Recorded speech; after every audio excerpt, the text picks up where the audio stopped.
안녕하세요. 네멘탈 모리스입니다.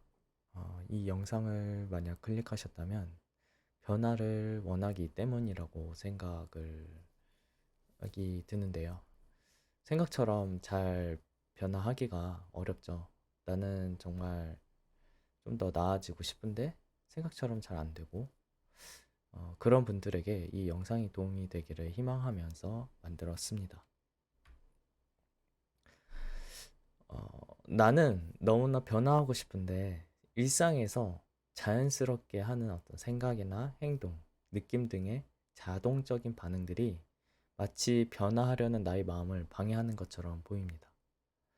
이러한 자동적인 반응들은 대부분 우리가 자라나는 과정에서 부모님과 성장 환경, 사회적 환경으로부터 의도치 않게 학습하게 됩니다. 우리 대부분은 시간이 지나고 후회하게 된 말과 행동이 있었던 때가 한 번쯤은 있었을 것입니다. 그리고 누군가 나에게 거봐, 내가 너 그렇게 될 거라고 말했잖아. 내가 너에게 너 그렇게 될 거라고 100만 번은 말한 것 같다. 라는 말을 들을 때 우리가 자각하는 순간이기도 하죠.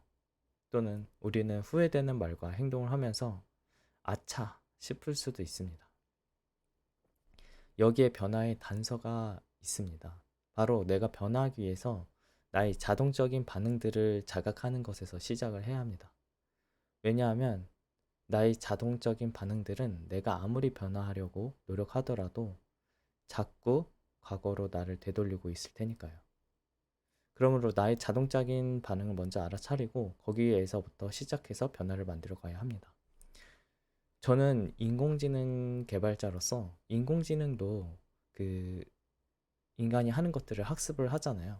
인공지능이 학습하는 방식이 여러 가지가 있지만 그 중에 스스로 하는 학습 방식인 강학습이라는 방식이 있습니다. 이 강학습 방식의 초기에 환경을 세팅해 주는 것도 있지만 가장 먼저 하는 것은 현재의 자기 상태를 파악하는 것입니다. 그 현재의 상태를 파악하고 거기서 어떤 선택들을 할 수 있는지 선택지들을 주면은 그 선택지들을 선택했을 때 나에게 보상이 오는지 안 오는지 이런 것들을 알 수가 있는 것이죠. 그런 것처럼 나의 현재 상태를 아는 것은 어떻게 보면 내가 어떤 것을 배워나가고 성장해 나가는 변화의 시작점이라고 볼 수가 있습니다. 물론 나의 이런 자동적인 반응을 자각하는 것은 쉽지 않습니다. 특히나 자신의 신체 반응의 느낌이나 감정을 알아차리지 못하는 경우 더 어려울 수도 있죠. 왜냐하면 우리의 자동적인 패턴은 많은 경우 신체적인 느낌과 감각에서 먼저 시작하고 나서 자동적인 생각이 떠오르고 그 생각으로부터 감정이 올라와 행동으로 나타나기 때문이죠. 예시를 한번 들어보도록 하겠습니다. 내가 짝사랑하는 사람이 내 앞에 있었을 때를 한번 떠올려 보세요. 물론 이게 너무 오래되면은 떠오르지 않을 수도 있기는 한데 그냥 내가 사랑하는 사람을 처음 만났을 때, 뭐 현재 연인이든 과거의 연인이든 아니면 내가 만나고 싶은 누군가든 그 사람이 앞에 있을 때를 한번 떠올려 보세요. 그러면 우리의 몸은 긴장되고 떨립니다. 그리고 그 사람에게 잘 보이고 싶다는 생각이 들면서 실수하지 않을까 걱정스러운 감정을 느낍니다. 그리고 그 사람에게 호감을 사기 위한 말과 행동을 하죠. 이처럼 우리의 습관적인 자동 반응은 많은 경우 우리의 신체적인 느낌과 감각에서 시작이 됩니다. 방금과 말씀드렸던 어떤 긴장과 떨림에서 시작된 것처럼 말이죠. 따라서 습관적으로 행동하고 무의식적인 욕구를 충족하기 위해서 내가 행동할 때 우리는 순간순간의 경험에 대해서 알아차림을 유지함으로써 삶을 변화시켜 나갈 수 있습니다. 이렇게 자기에 대한 알아차림으로 내 자신과 연결되면 그렇게 생활하다 보면 마음에 우러나오는 진정성 있고 신중한 나의 존재로서 살아가는 경험을 할 수가 있죠. 그러나 이런 질문이 생길 수도 있습니다. 알아차리기만 하면 정말 삶이 변할 수 있을까? 그에 대한 저의 생각은 알아차리는 건 변화를 위한 시작일 뿐이다 라는 것입니다. 내가 가고자 하는 방향을 걸어나기 위해서 현재 내가 어디에 위치해 있는지 파악하는 것이죠. 그래야 동쪽으로 갈지 서쪽으로 갈지 북쪽으로 갈지 남쪽으로 갈지 내 위치에 따라 가야 할 어떤 삶의 방향성을 정할 수 있으니까요. 그럼 이 방향성을 알았으니까 이제 변화로 나아가기 위해 어디서부터 변화를 시작해야 될 것인지에 대한 물음이 생깁니다.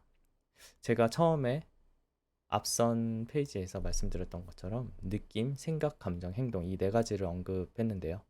이 중에 내가 능동적으로 선택할 수 있는 건 무엇일까요? 바로 생각과 행동이라고 볼 수 있습니다. 그래서 상담심리 치료 장면에서도 인지 행동 치료가 효과적이고 최근에 많이 사용되고 있기도 하죠. 그렇다고 이 감정이나 느낌을 아예 선택할 수 없는 건 아닙니다. 생각이나 행동을 통해서 감정이나 느낌을 간접적으로 유발을 할 수 있죠. 누군가 나를 힘으로 제압하려고 했던 순간을 한번 생각해 보세요. 아니면 나에게 무력을 행사하는, 아니면 언어적인 무력, 아니면은 신체적인 무력을 행사하려고 했던 순간 생각해 보세요. 나의 몸은 긴장이 되고 무서운 감정, 공포의 감정, 두려운 감정이 들 수 있습니다. 이처럼 생각을 통해서 우리는 감정이나 느낌을 유발할 수 있기도 합니다. 그럼 생각이 중요하다는 생각이 들 텐데 생각은 뭘로 구성이 되는 걸까요?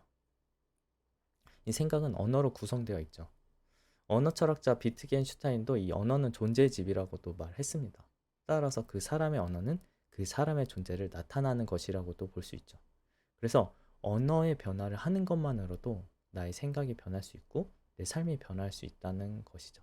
그래서 바로 제가 이 비폭력 대화를 추천하는 이유입니다. 이 비폭력 대화를 저도 배우고 나서 제 삶이 바뀌었거든요. 그리고 실제로 이 비폭력 대화를 배우고 나서 삶이 변한 사람들 정말 많이 봤습니다. 그래서 오늘 내용을 좀 정리를 하자면은 이 자동 반응 인식, 우리의 변화는 이런 자동적인 나의 반응을 인식하는 것에서 시작이 된다는 것입니다.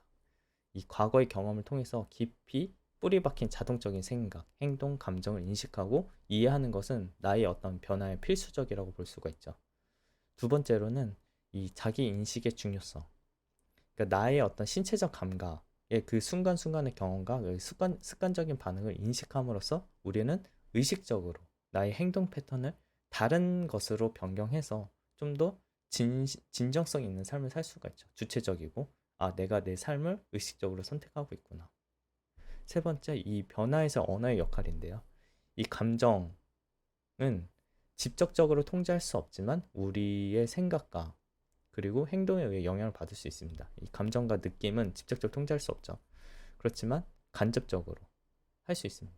그래서 비폭력 대화의 효과에서 볼 수 있듯이 우리 삶의 변화를 촉진하기 위해서 이 언어를 통해서 생각을 변화시키는 것을 시도해 볼 수가 있죠. 오늘의 실습은 어떤 습관을 좀 습관이 무엇인지 나의 습관들을 조금 알아차리는 연습이라고 볼 수가 있어요. 습관을 밝힌다라고 표현을 했는데요. 이 습관이 우리가 우리 삶에서 어떤 습관대로 행동하는 것이 아니라 우리의 어떤 삶의 가치나 의도에 부합하는 방식으로 행동을 하면은 우리의 어떤 중요한 욕구들을 많이 충족하면서 살아갈 수 있습니다. 그래서 이 연습을 통해서 우리가 언제, 왜, 어떻게 이렇게 습관적으로 행동하는지에 대한 인식을 가지기 위한 어떤 연습이라고 볼 수가 있고요. 그리고 나의 어떤 이런 자기 성찰을 위한 의도적인 공간을 많이 만들면 만들수록 우리의 생각이나 말과 행동에 대해서 반성하고 변할 수 있는 가능성이 높아집니다. 그래서 이 시간은 한 5분 정도 걸릴 것으로 예상을 하는데 이 안에서 이제 여러 가지 또 스테이징이 있어서 그것들을 한번 좀 시작을 해보도록 하겠습니다. 우선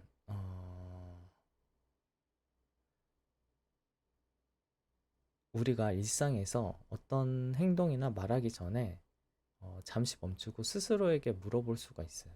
근데 이거는 사실 지금 당장 하기가 조금 어려울 수도 있지만은 과거를 한번 떠올려 보시고 내가 좀 후회됐던 행동들, 말들에 대해서 어, 그 사건들을 대상으로 연습해보는 시간을 가져보면 좋을 것 같아요. 그래서 그때 그 행동들이나 말들이 습관에서 나오는 건지 한번 생각해 보세요.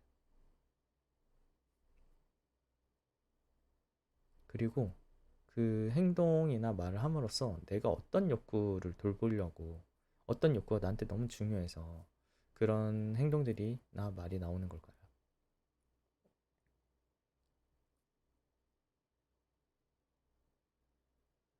그리고 이러한 지금 인식을 했을 때, 아, 내가 어떤 욕구가 중요하구나라는 걸 알아차렸을 때, 내가 혹시 그 행동과 말과 다른 어떤 선택들을 하고 싶은 게 있을까요?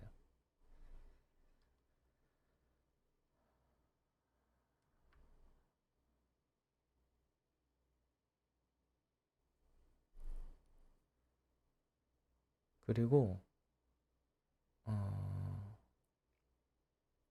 일상에서 내가 행동하고 말하는 동안 스스로에게 또 물어볼 수가 있어요. 내 내면으로. 지금 내가 이 말과 행동이 어떤 습관에 의해 움직이는 건가? 아니면 나의 욕구가 연결되어 있는가? 아니면 진정성, 내가 정말 우러나서 하는 걸까? 지금 나의 행동을 어떻게 바꿀 수 있을까? 이런 질문을 한번 던져볼 수가 있어요.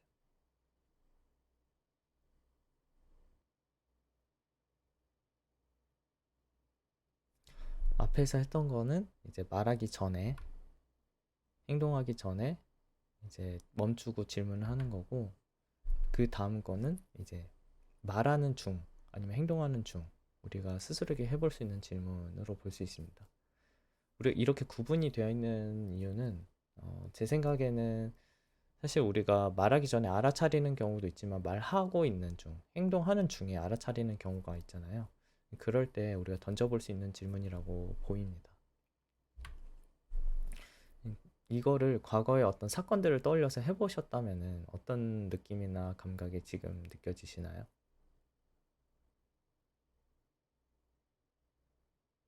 그리고 나에게 좀 축하하거나 애도하고 싶은 것이 있을까요? 어떤 나의 발견에 축하를 해볼 수도 있고요. 그리고 그때 나의 중요했던 욕구를 돌보지 못했던 것에 대한 애도를 해볼 수 있습니다.